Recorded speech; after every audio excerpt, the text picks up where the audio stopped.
Welcome to the Dividend Talk podcast, episode 35. Earnings season continued.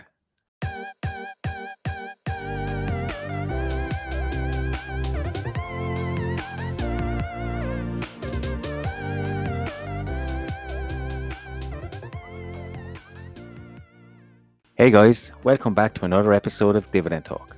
I'm your co-host, Engineer My Freedom, and today I'm joined with European DGI. This is a podcast where we discuss our passion for dividend growth investing with our own unique European flavour.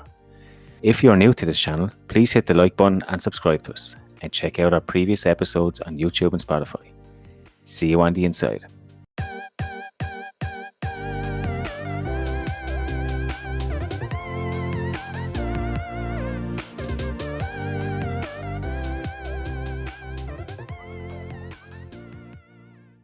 Welcome everyone.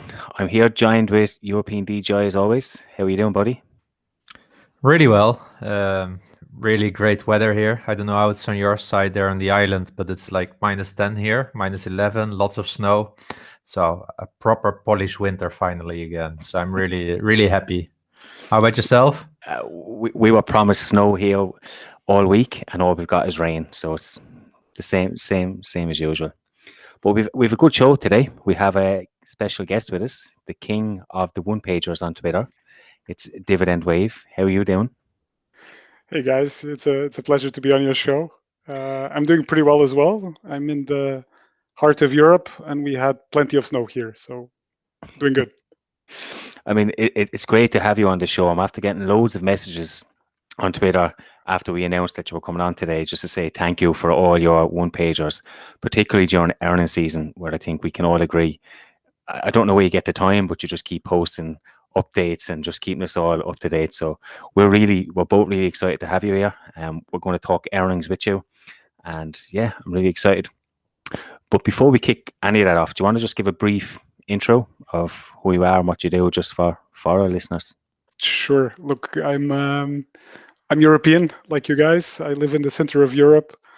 I've started dividend investing probably 9 years ago. I got some equity through my company, which happens to pay a dividend. And then I just started to think, why don't I invest more and get more dividends? I probably one day I will be able to live off of this.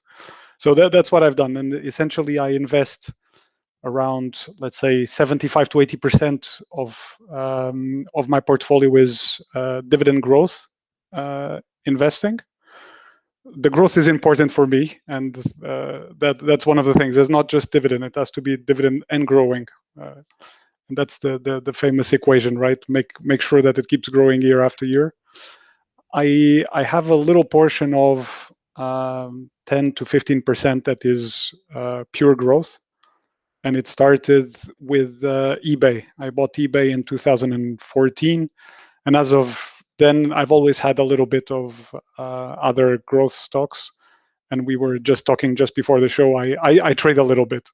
That's my casino gambling part, but it's a very small portion of it. Is just for almost fun and just to track a few companies that you keep it on your trading app, and you know the price, and you. But it's not serious. It's just to scratch that itch, and that's it. And I have a bit of Bitcoin. So I bought Bitcoin last summer, actually. I wanted to have one Bitcoin. If there's only going to be 21 million Bitcoins, why don't I have one? That never came to be. I'm still a fraction of a Bitcoin, but it's another world out there. So I wanted a little bit of exposure. Maybe I'll buy some other crypto, but I'm not big into that. I think we started talking about that, and there's a lot of question marks behind, but I believe in the technology as well. I think blockchain and all these transactions probably one day will be made easy, and I earn interest on it. I have my Bitcoin on Celsius network, and they pay dividend every Monday. So it's a nice way to start the week. You get your dividend payment or interest, but I call it my crypto dividend on the Monday. It's funny when I hear you say you want to have one Bitcoin, because I had that urge for a long time and I finally got there. And what did I do? I sold it and put it into some shitcoin that also paid dividend, and I'm bitter about it ever since. But Tommy. And I was just going to say that that's it in terms of my philosophy.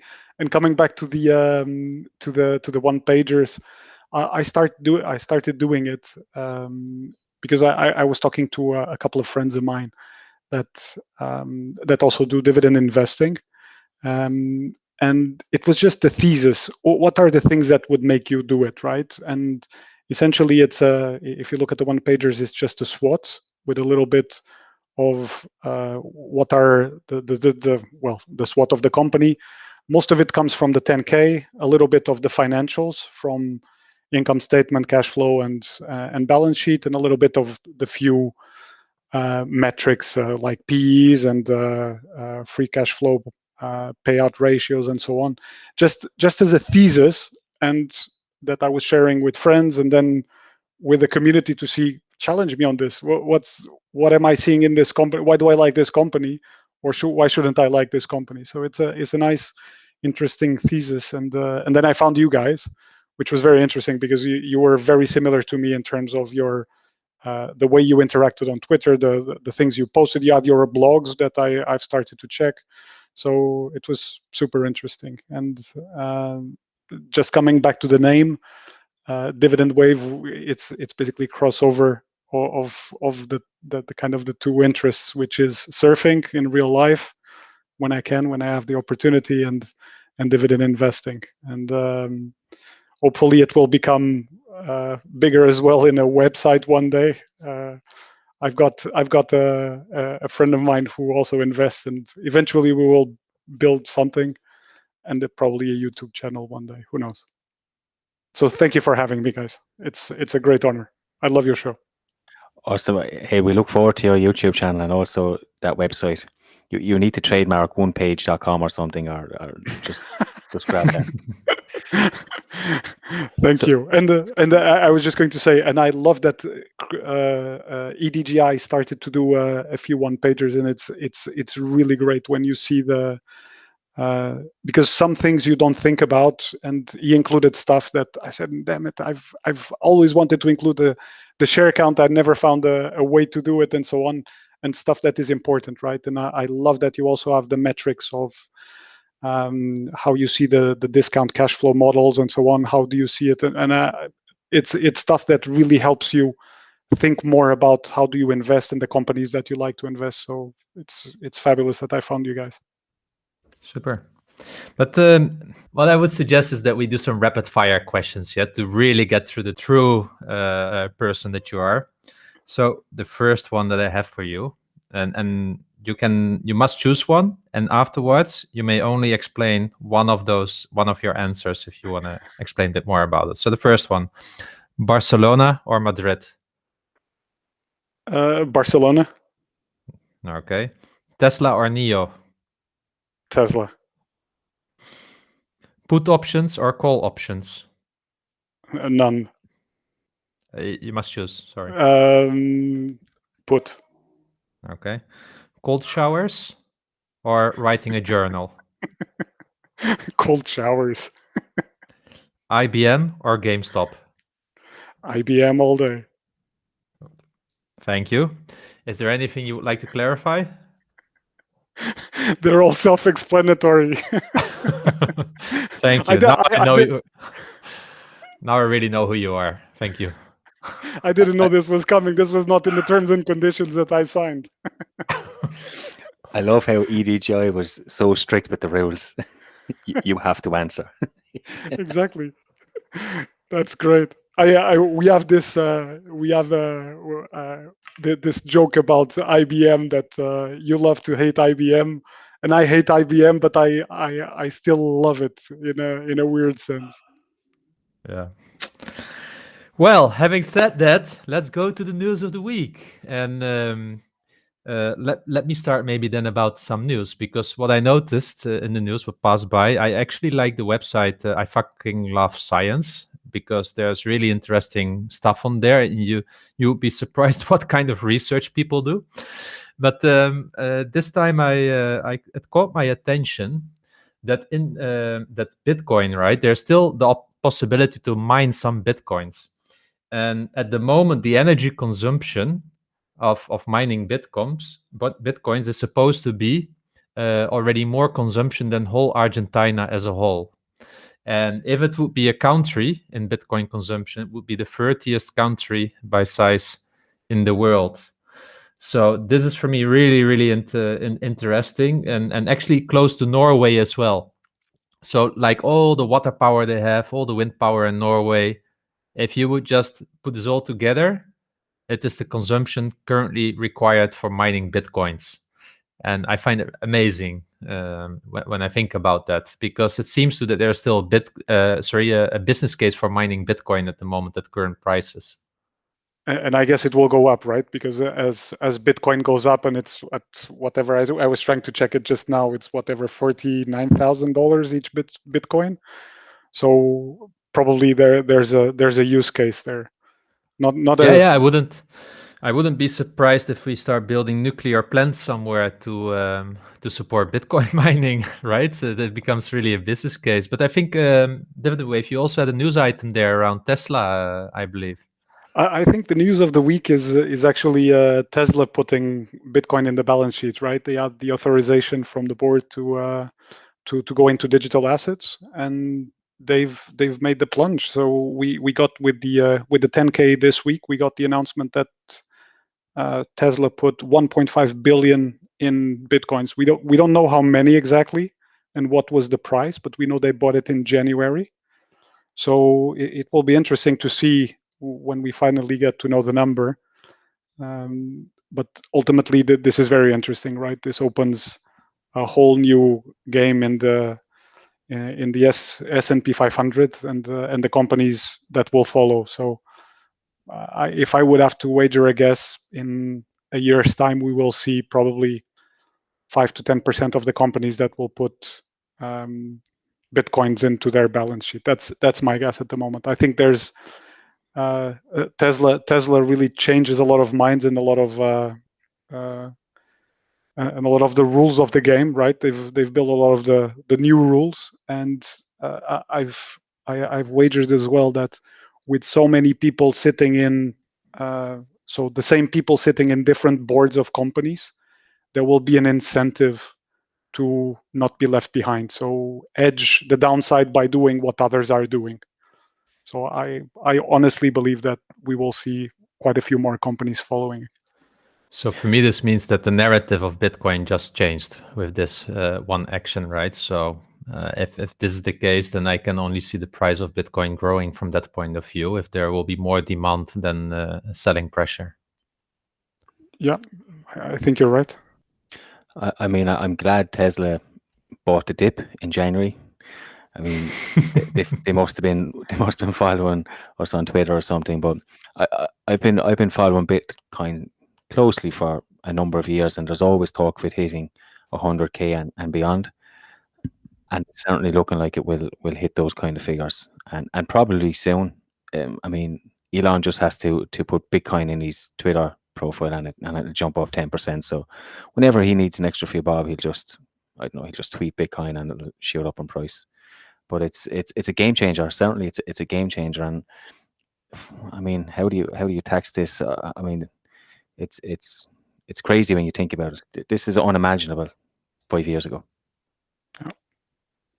And another company that will probably benefit from this, and connecting to your previous topic, EDGI, it's probably going to be NVIDIA and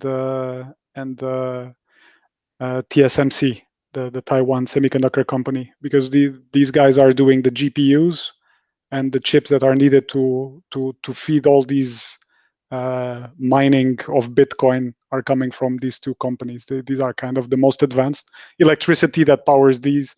So I think these companies will see big jumps as well as more power is needed to mine it. And when more power is needed, then companies like Rio Tinto and BHP Billiton with all the brown coal mines are really interesting as well. Yeah, it's the ecosystem. It's the circle of life of stocks coming Exactly. coming on. Any other news still that we saw this week? Yeah, more on Tesla, but more of a negative view on them this week. And I find it quite interesting that they've had to recall over 12,000 of their Model X cars over some faulty molding kit, and it has zero impact on their share price. If this was to happen any other car manufacturer, you'd probably see a 5-10% drop in their share price. But this has been barely even reported. So I just found it quite interesting. I've been reading up a little bit on them, and the short squeeze that was happening seems to be filtering out.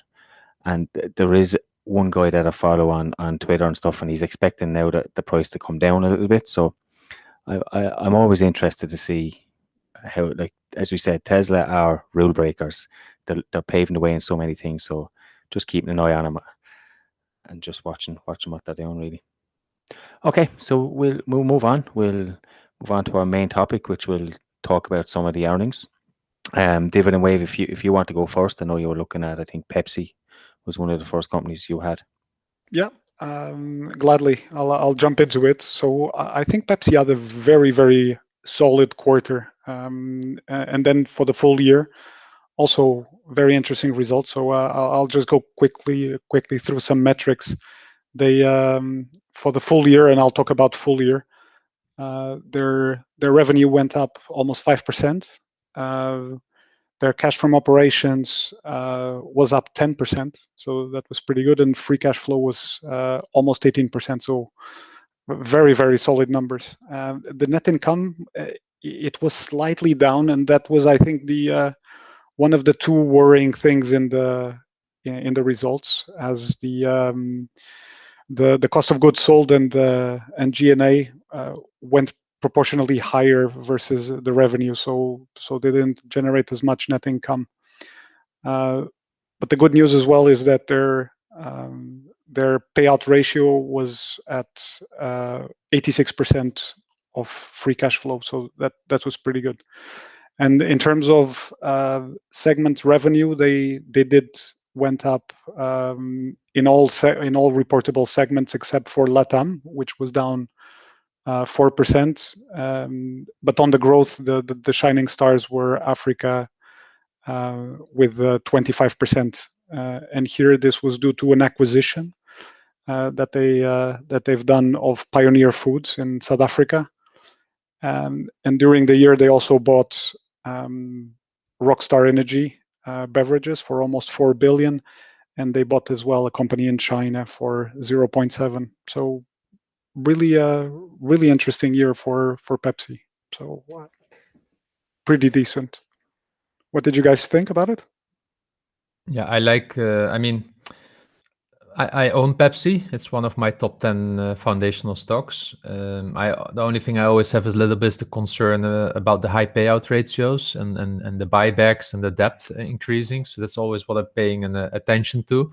And I think from that point of view, they just had a good year this year. So for me, it's positive, because I would like to see them even just growing the dividend a little bit slower and start cleaning up the balance sheet again before the interest rate starts rising and everything. Because that's where I have my fear a little bit with Pepsi, that if we see high inflation, interest rates rising, that it starts impacting their growth.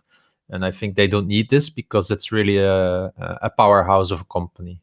I prefer it much more than Coca-Cola as an example. Yeah. So I think I agree with you, especially the 40 billion in long-term debt because of these acquisitions. That's a concern point. But when we see versus Coca-Cola, I think this diversification to snacks really paid off this year in the stay-at-home and indulge on snacks. Exactly. And you, EMF, what did you think about it? Yeah, with Pepsi, I'm the same. It's the depth and the payout ratio that kind of scares me a little bit.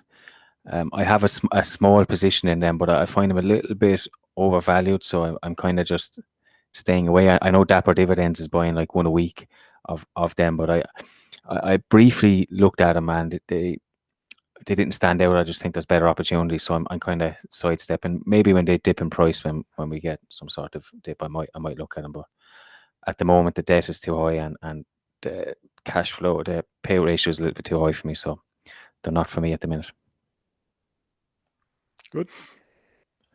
So then EMF, I think you looked into one of your favorite companies as an engineer. I remember you always speaking with so much pride about their equipment.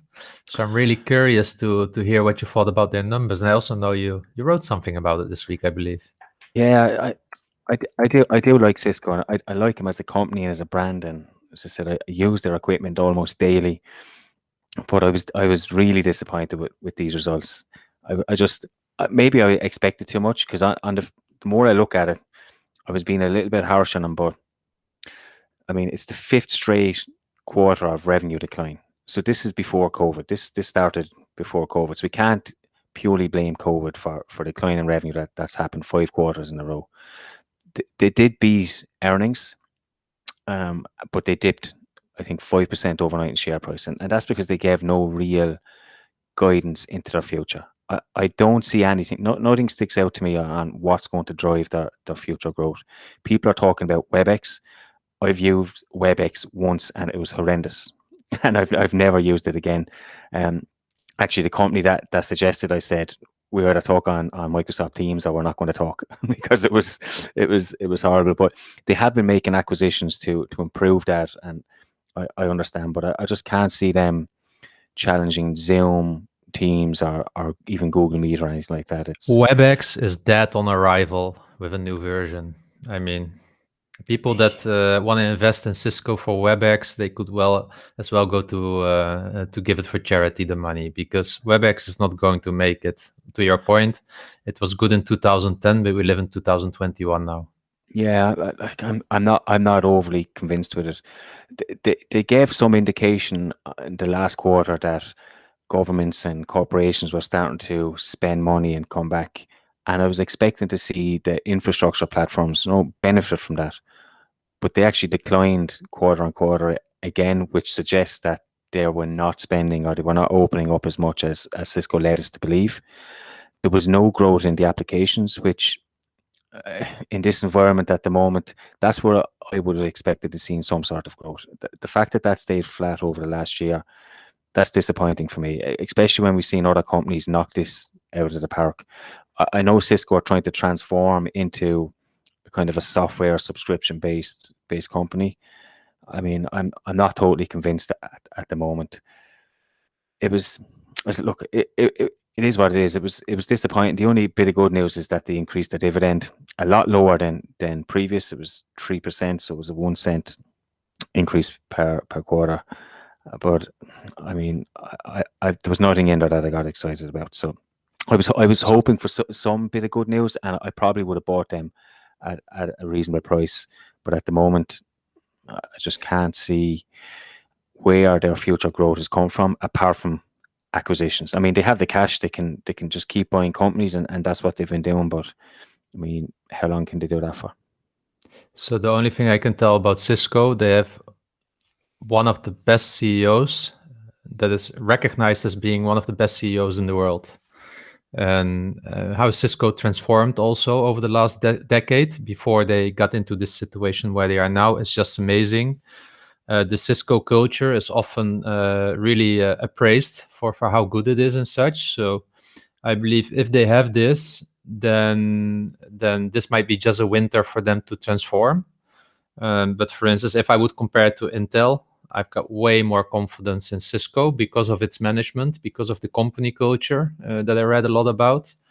And I think they have also the technology for the for this how I said decade that we are in now. So I think it's really about getting the right transformation and not do like IBM, be in denial for too long, because then it becomes the next IBM. It's funny you mentioned Intel, and there's some early comparisons that you can see with Intel when Intel started to try and turn, or when they're on the way down. And I've read, I can't remember if it was on Twitter, but someone mentioned to me that they lost one of their key staff to Zoom. He tried to progress WebEx in a situation, and the board wasn't listening to him or taking it serious, so he went off and helped set up Zoom. That's something similar we saw with Intel. And if Cisco start to lose key people like that, then they could be in for a long winter. I know, Dividend Wave, you're interested in Cisco as well. What was your take on it? Yeah, you just described the CEO of Zoom, Eric Yuan. He was in Cisco, and he was not being heard. So that's why he left. He came in with the acquisition of WebEx, actually, and then he left and just built something that could have been at Cisco, right? I have a small position in Cisco as well, and I think your blog posts summarize it perfectly. And what you've just said now, for me, it was a bit disappointing, especially the applications. If they're not growing applications now, when is it going to happen? And this is the part that for me is the most troubling. Infrastructure, I can give him a pass on it. Physically, there's less things happening, right? There's on the infrastructure side. I don't see it yet, this jump to software and subscriptions that they really want to do it. So I'm getting concerned about it. And I see that, at least that's how I'm reading it. A lot of the acquisitions, they've done a monstrous number of acquisitions throughout the years.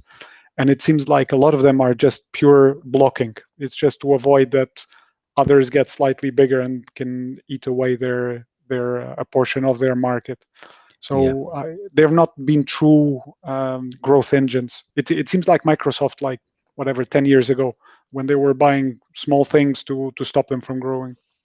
Yeah, and that's a good take on their acquisitions, because I was getting lost trying to follow every acquisition they've made, and most of the time it's, say, in the security business, Palo Alto bought a company, so in response, Cisco buy a company to try and grab back some market share. So it's almost like they're jousting, and they're just buying companies that other companies can't buy to help them stay in the game.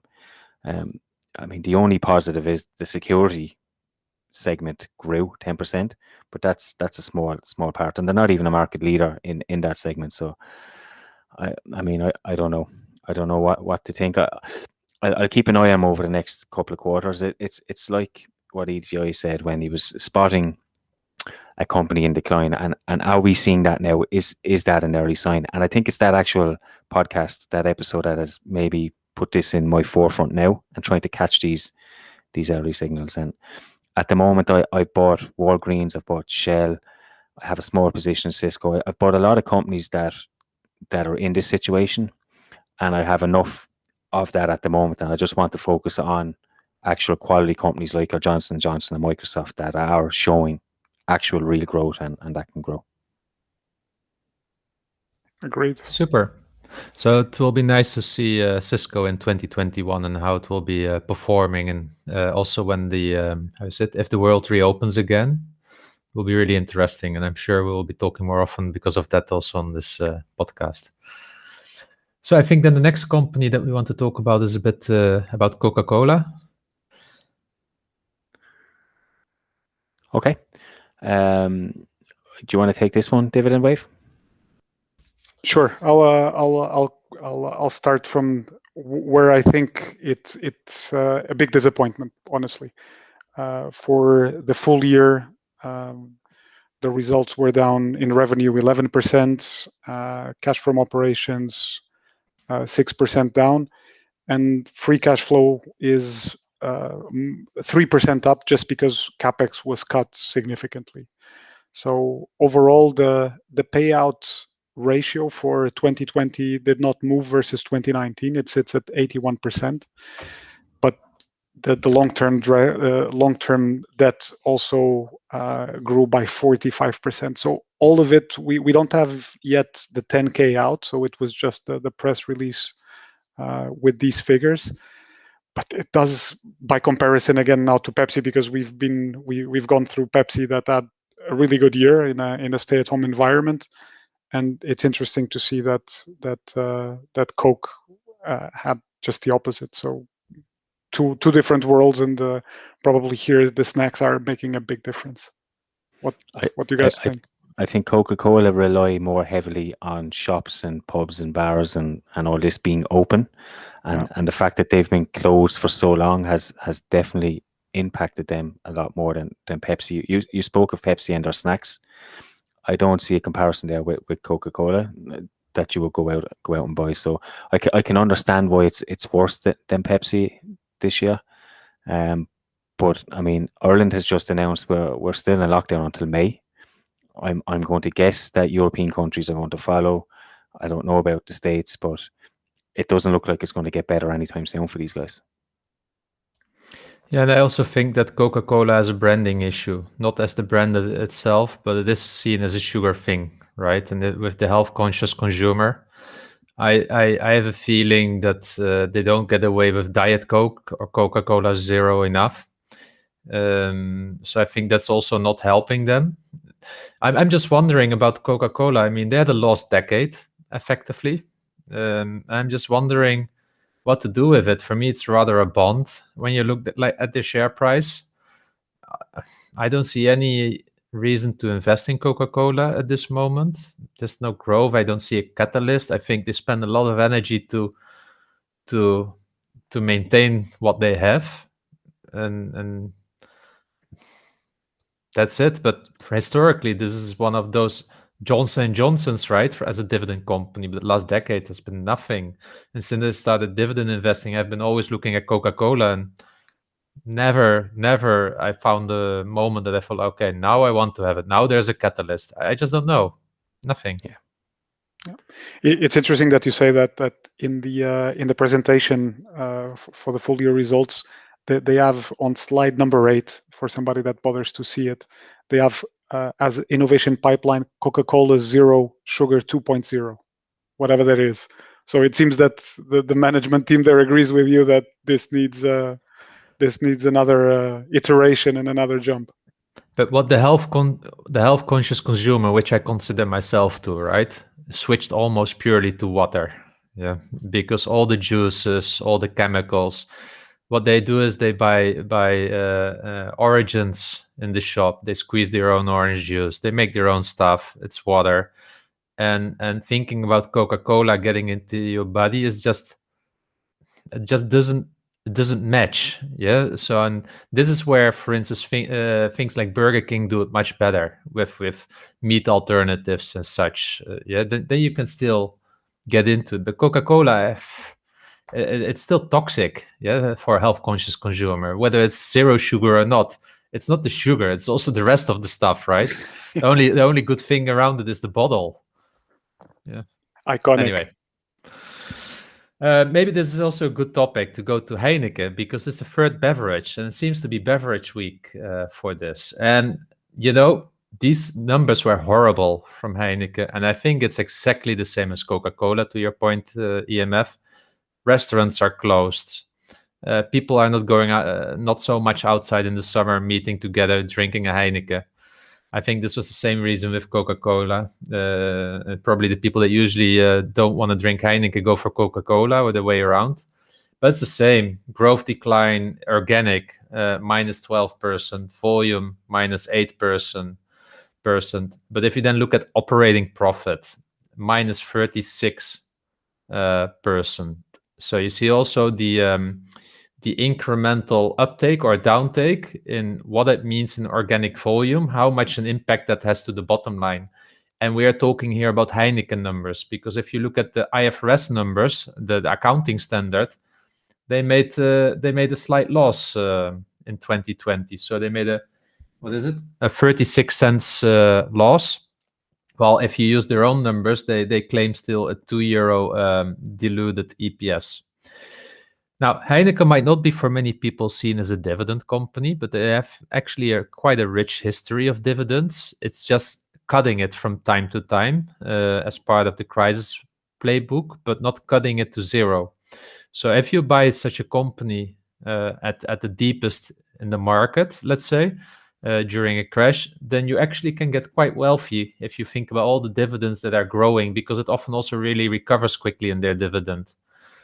So this year, now in 2020, they decided not to pay an interim dividend. So they only have a final dividend of 70 cents, which means also, again, a dividend cut that they have introduced. And that dividend cut is around, what is it? Almost 60%. So I think people that stepped into Heineken for dividends will not be too happy with the results. But that's, again, a sign of a European company, right? They have a dividend policy of paying out 30 to 40% of their earnings. So hence, in bad years like this, they have just less earnings. And I think it's exactly the same narrative here as Coca-Cola Dividend Wave. Heineken, you could almost just change the name of the company and you have the same.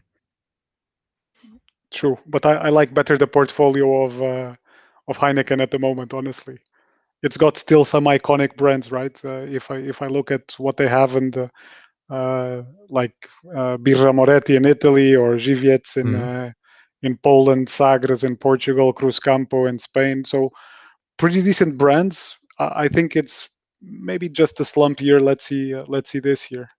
Restaurants are closed. Yeah, most people drink Heineken in the bars, and you cannot go to a bar right now.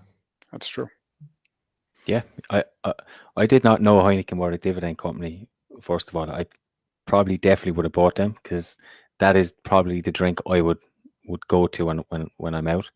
But I know they've cut the dividend, but they've still got a yield of over 2%, which is not too bad. Yeah. I don't know what the share price is at the moment, but it might be a good opportunity to buy them, like you said. I mean, when times are bad, you would expect companies like this, when people are not spending money, when people are not going out, to come down a little bit. But when people get back to normal life, you would expect this kind of company to prosper again, and even more so after a lockdown, because I know in Ireland the first thing we'll do is flock to the pubs. We'll just go straight to the pubs and Heineken and spend there for a few weeks. Yeah, but Heineken is not a reliable dividend grower. That's what I'm trying to say. But there's a bottom in it always in a crisis, and when you buy, then you can get really wealthy from the dividends in the future. Just know that you will have a dividend cut from time to time. It's really the company here. But I'm with EMF. I didn't know they paid a dividend until today. Yeah, well, so my interest goes also in Heineken, as you can see. Having said that, let's also quickly look at two other companies. So I picked RelX. So RelX is really formerly known as Reed Elsevier. So it's mainly known for dividends and such. For as a data company publisher, and they didn't have really good results this year. You need to know electronic business unit went up with 4%, and that's where they earn their most money. So that's good. But face-to-face went down with 73%. Print went down with 14%. So overall, their revenue declined with about, let's say, 10%. But again, they increased the dividend a bit. So I think the company has been doing well. 3% dividend increase. They have already paying dividends, growing dividends for more than 20 years. So it's a company that I'm often looking at because I like this company. Just boring, but their power is really, you use Reed Elsevier a lot at work. If you have these expensive scientific databases, for instance, where you pull your information from, often that's Reed Elsevier behind it. And those are large lock-ins in organizations, and this data, and also with data science and such, it's a honeypot of information, and that's why I believe in the future of this company. So, yeah, setback in the year, but it proves again that's a reliable company in dividend growth. And then we have also L'Oreal. Would one of you like to say something about L'Oreal? Yeah, I had a quick look at L'Oreal, and really only because we mentioned them a couple of episodes ago when we made predictions of 4 companies. L'Oreal was one of them, and I was quite pleased that we were right in this case. We said that we expected a dividend increase of about 3 to 5%, and they increased it about 3.9%, which is right in the middle of what we said. So I was quite happy with that. They had a really, really strong quarter in growth. Operating profit is up, sales is up 18%, earnings per share was up and net cash flow was up as well. So they had a really, really good quarter, a nice increase in dividends. So I'm quite happy with how they performed. Have you checked them out or anything, Dividend Wave? I have not. So I know L'Oreal from afar. Strong portfolio, strong brands. I'm really surprised by the results. I think the results are very, very strong. So especially for the year that we've had, they do look pretty amazing, honestly. Yeah, but yeah, strong brand power, and they seem to be growing. So I'm quite impressed with them. Definitely. Okay, so what we might do now is move on to our listener questions. We have a few, and the first one is from Phil, as always, and he asked us, assume a market is at an all-time high, what would you do? And he gave us 3 options. So the first one is stay with your key stocks even if they are expensive, wait until markets cool down, or look for new companies on page 10 of Google. This is a really simple answer because the stock market has been an all-time high probably for 200 days in the last year. And I didn't do a lot with it. So I think it's, for me, option A at the moment. Yeah, I didn't even know Google had a page 10. You just stick to the first page. I mean, I get the question, and at the moment it's hard with stocks at all-time high. And we mentioned Microsoft, for example. They had a really strong quarter, really strong year, but the price seems to be expensive as to what I would value them at. So, what do you do? And it's hard to invest or keep paying money at that price when you expect the market to pull back. But then on the flip side, this market has been overvalued for the last 4 or 5 years, and it just keeps growing. So I don't know.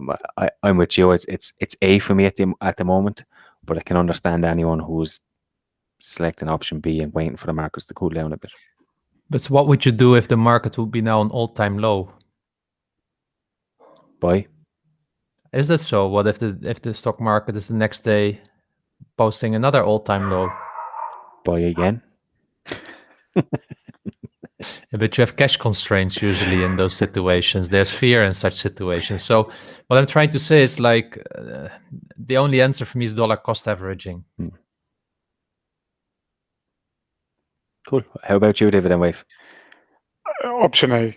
I think the first part of the question is funny. Imagine that the market is at all-time high. We're here, right? With have you guys seen the spike in the last minutes of trade today? I just saw it a minute ago. The market spiked in the last minute. So this, I don't know how many green days we've had, and this is the only part that is making me uncomfortable. And I think we were talking about this before the show started. You get to get a bit uncomfortable with it, but not page 10 is not an option as well. So cool. So we have a question from Peter from Belgium, and I think this one came in by email. And he asked, do you take into account double taxation of dividends when selecting a stock? And he's given us the example of American stocks in Belgium that are taxed at 15% withholding tax from the US, and then again 30% in Belgium. Yeah, I think we had this question a bit more often, so I cannot really speak from a Belgian point of view. Yeah, that's hard for me to answer. But for me, I mean, I have the same situation. In Poland, dividends are taxed at 19%, and in the US, 15%. But I can deduct the tax paid on American stocks because of the double taxation treaty. Yeah, so in the end, I need to pay 4% in my country here after having paid 15% already in the US. So I assume this would be something similar in Belgium because that's what the typical dividend double taxation treaty says. Yeah, that you shall not charge more than 15%, and then usually you can therefore deduct that from your tax. Maybe there's something specific in Belgium, but otherwise I would assume his total tax would be 30% after deducting the 15%. If this is not the case and he really pays 45%, I think dividend investing might then not be indeed attractive unless you go for a very high yield continuously. but then you also get a really risky portfolio. I think if you then really want to retire early, I think you should just move to the Netherlands. That would be my recommendation. And then he speaks the language probably already, so this should be an easy one. Yeah, I'm always confused when we get these questions, particularly from Belgium, because it seems to be that they're taxed to 45%. Because we've had this a number of times. I don't have that problem in Ireland. Most of the time, we have a taxation treaty which is 15%. But then in Ireland, depending on your tax bracket and other sorts, dividend investing, you can get taxed up to 51% of a dividend. So tax does come into it. Certainly for me in that situation, and I have an accountant, as I said, that helps me with that. But if you're in the 45% bracket, yeah, maybe dividend investing is not the right way to go. Okay, we have one from Rafa, and he has a question about what valuation methods do we trust when we are selecting our stocks. So do we just trust our cash flow, or do we look at PE ratios, forward ratios, the Schiller ratio, etc.? This is it's a combination of both. In the end, you build a feeling, right? And discount cash flow sometimes even just gives you a false feeling. There's always some confirmation bias, right? Because, for instance, I'm sure that many people are modeling now with Cisco that the company will grow 5% going forward. That's what I've seen in all these IBMs over the years. If you go to fast graphs and you look at the estimates, they always shows we're now at the bottom, and the next years it will grow again. Yeah. So there's always this false narrative in whatever you do, because when you're evaluating a company today, you're evaluating it for the future prospects. So. And then you have the dividend discount model. You have the DCF, discounted cash flow model. I think this is just all in the mix. For me, the most important is the business story, the CEO, so the business context. And then when you think about when is a good moment to buy, well, for me, I have got I've got a simple screener. So it needs to be at least, let's say, 2.75% yield or something like that. So that's what I look at. But Schiller, PE forward, EV, EBITDA, and all these kinds of stuff, it's all in the mix. Yeah, if I see too many red flags, it's not a good buy. That's how I look at it. But in the end, I look most at my discounted cash flow model. That's what I look most at for the price setting, because I trust that model the most.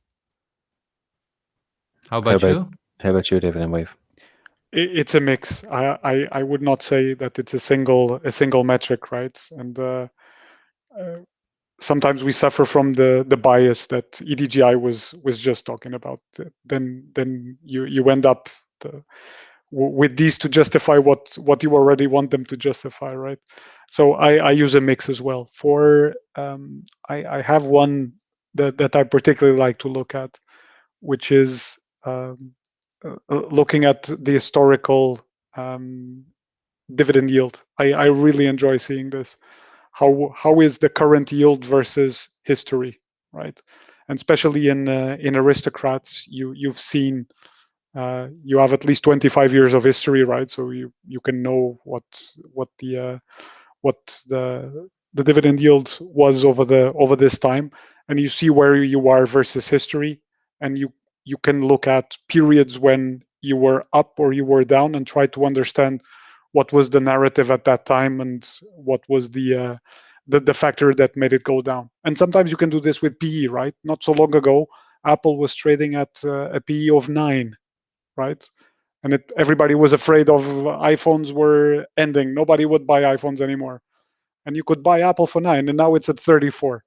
So there you go. Those are the metrics that some of the metrics that I like to look at, but I think it's the story around it, right? The fundamentals and what is the next leg of the business. Super. Yeah, I agree with you both. Okay, we have a question from Ricklan, and he asked us, how do you develop a buying strategy? He's having a little bit of trouble deciding how he should position in each stock.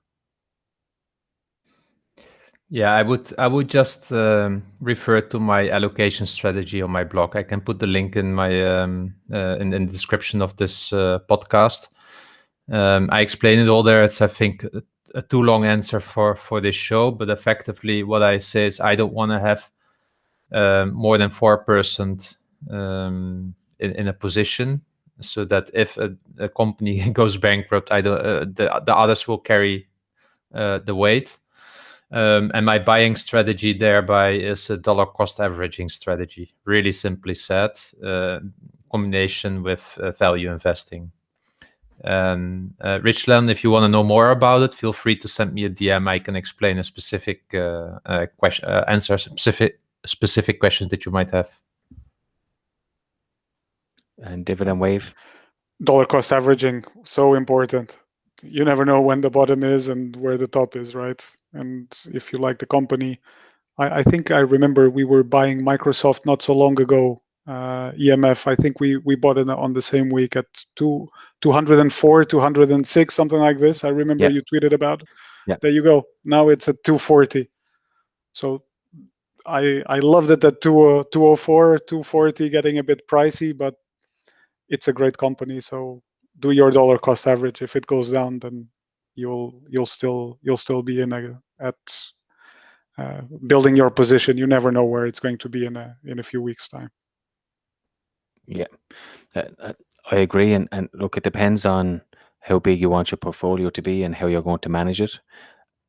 I knew I wanted 32 companies. It's a nice number for me to manage. I wrote down a list of companies that I want. I then decided which companies that are quality companies like Microsoft, Johnson & Johnson.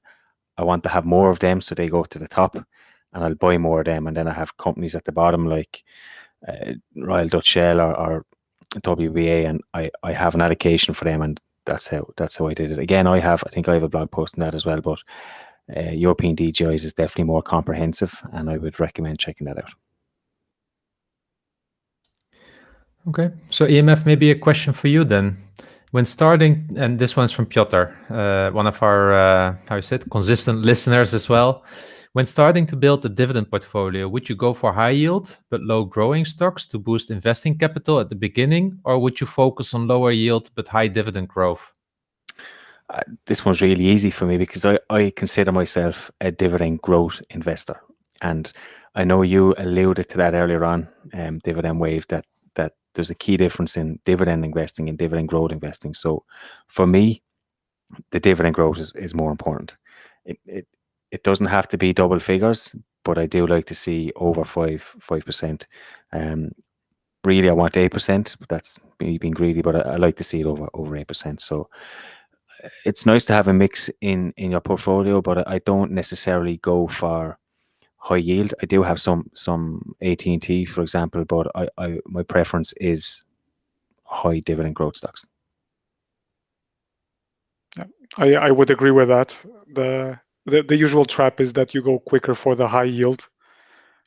We all want to be rich quick.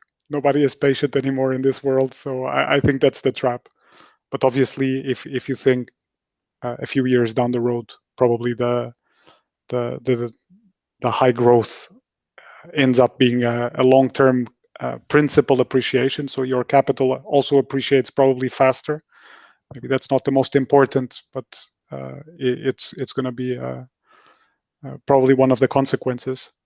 But the good mix is also important. You never know when a high growth company also all of a sudden needs to stop growing as fast, and all of a sudden you're left with a company that was growing fast, but now it's only token increases. That may happen.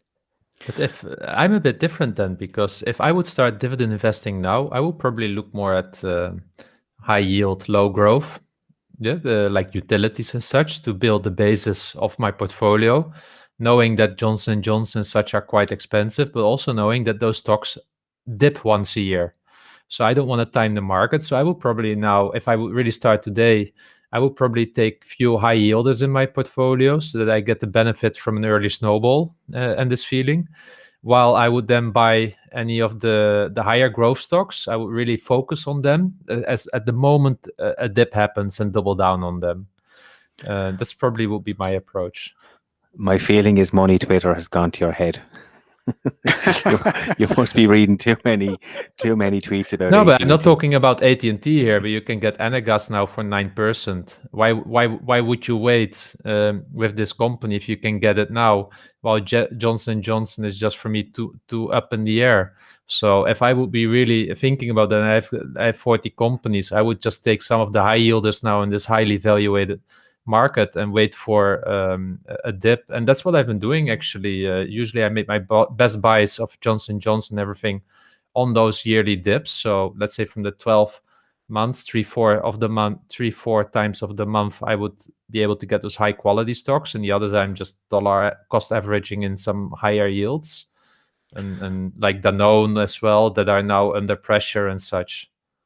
I think you're coming to this from a more experienced perspective, but if you're a beginner investor, I mean, stocks that are high yield for a reason. There is risk. You mentioned Energas, for example. There's political risk. There's always a risk. That's why they are high yield. And as a beginner, if you focus too much on these, you might be exposing yourself to too much risk. True. But there's a balance there always, right? So yeah. I believe you have a one pager on this as well, don't you? Where you have a high yielding stock and a growth stock. I do. It was T versus V. T versus it was AT&T versus Visa. I do have it. But that's the thing, right? I do these calculations as well. Sometimes it takes like 25 years for That's such right. a company to catch up with a high yielder. So I think it's, to your point, Dividend Wave, it's about the mix, right? But in the beginning, as long as you know what you do and you're not jumping into yield traps. So there's an assumption here that I have that I think someone knows what they are doing, and maybe that's a false assumption. Yeah. Otherwise, I would recommend to just don't worry too much about it. Have some high yield if it helps you getting the snowball started. Exactly, and mentally and psychologically, it's probably important to have that. Well, this is not just a few cents. I actually got whatever, a whole $3 on this quarter. Woo-hoo. That's an important feeling makes you motivated to go on. Yeah. You just have to remember to diversify afterwards. Exactly. Okay, and we have another question from Dividend and Check, and he asked, "What is your favorite Austrian stock?" His is, and apologies for my pronunciation. You should all know it's pretty bad at this time, but it's Mayer Melnoff, which is apparently good from a dividend growth point of view. Maybe you want to answer this one, EMF. My knowledge of Austrian stocks is outstanding, but the only company I know is Red Bull. You can't buy them on any stock exchange, but if I was to pick an Austrian stock, they're the only company I really know. Yeah, for me the same. I would also take Red Bull. How about you, Dividend Wave? I told you this. I would take Dough & Co. They are the catering company for Austrian Airlines, and I think for Lufthansa at a certain point in time. I miss traveling, so I'll go with Dough & Co. I don't know if they pay a dividend actually, but Dough & Co. Thank you. So then maybe the last question from our good friend Russ, Dapper Dividends. And I'll start with you, EMF. What is an underrated dividend analysis metric? Ooh, I don't know. Underrated. I don't know. Nothing springs to mind. I don't know. I'll go first. I mentioned it previously. It's the current yield versus the historical average, whatever you want to take it, 4-year, 5-year, 20 years. I like to observe where the company is today versus the history. So it's not an official metric, but I like it at least to look at why is the company there now. Yeah, I have this with the Chowder rule. Not many people know it, maybe, but I find this metric really important because it's kind of a total return metric. It's the yield plus the dividend growth, and you need both to be proper to have a good total return in your portfolio. And I don't hear often people talking about it. Well, on Seeking Alpha, this is a quite well-known metric. So it's maybe not even underrated, probably not widely known enough. So I would definitely vote for the Chowder rule. The dividend yield that you look historically, do you have a time period that you go back against, or do you compare it against the S&P 500, for example? I look at the company versus itself, right? Okay. So I look. There's a website called Yield Charts. I think it's like this. I'll send it to you guys, or I'll send it to you to put in the show notes, or tomorrow I'll put it on Twitter. It's a very neat graph that tells you where the company is today versus the previous 5 years, or it goes up to 25 years, if I recall correctly.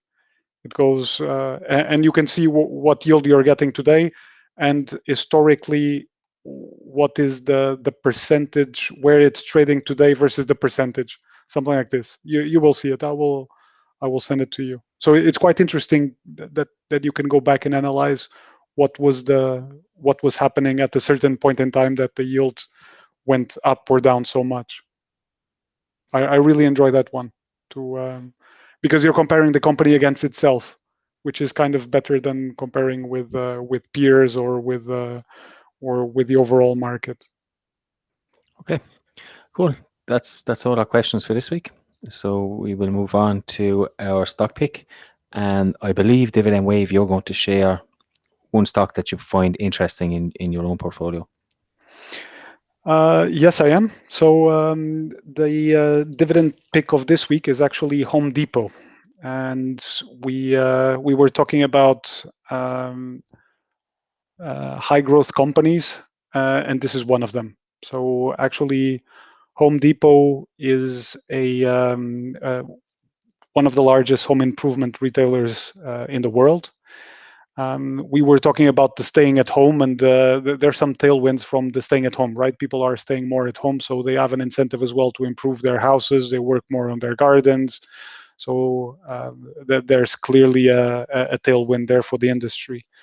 They're making an acquisition, or they just concluded an acquisition, which is for HD Supply, which is an industrial MRO company, so a repair and maintenance company. And the interesting part here is that they've been growing dividends for 11 years now. They trade at a PE of 24, so another metric that we've discussed before. 35% free cash flow payout. A starting yield, the current yield is 2.17. So this goes back to EDGI, a little bit outside of the EDGI's range of 275, but there is the earnings call, which is on the 23rd of February, and they're expected to announce a dividend increase. So it will go closer to your level. And the interesting part here is that their compound annual growth rate has been over 20% for the last 7 years. So really big jumps in the dividend. The last dividend increase was 10%. So plus 2 of the dividend yield, you're at 12. So the chowder of it's around 12. So not too bad. It's an amazing company, Home Depot. I can't say anything else about it. Just an amazing company. And I just got another 2 tidbits of information. One is that over the last 10 years, actually Home Depot has outperformed the Nasdaq. So it's interesting to see a non-tech company beating tech. So that's always an interesting one. And we were discussing, I have no clue where the price is going to go, but last year the performance was exactly on track to the Nasdaq until November. As of November, it's been flat. So if you look at the price action, it's been stuck in that range around 260, 270, and it lost traction to the Nasdaq. So the Nasdaq outperformed since November, but it's really a company I like. I'm not invested in it. I was already about to initiate a few times. For one reason or another, I dumped my money in AT&T or or somewhere else. So, but I really like the company. So I don't know about you guys. EDGI, you said you liked it, right? So it's a good company. I think it's a brilliant company. I've been following it for years. It always feels a little bit too expensive for me. But it's a brilliant company, well executed. There's no reason to not have it in your portfolio, but I don't have it in my portfolio. It's simple like that. EMF? I've been just checking them out on that website you gave us, yieldchart.com. It's a pretty cool website, actually.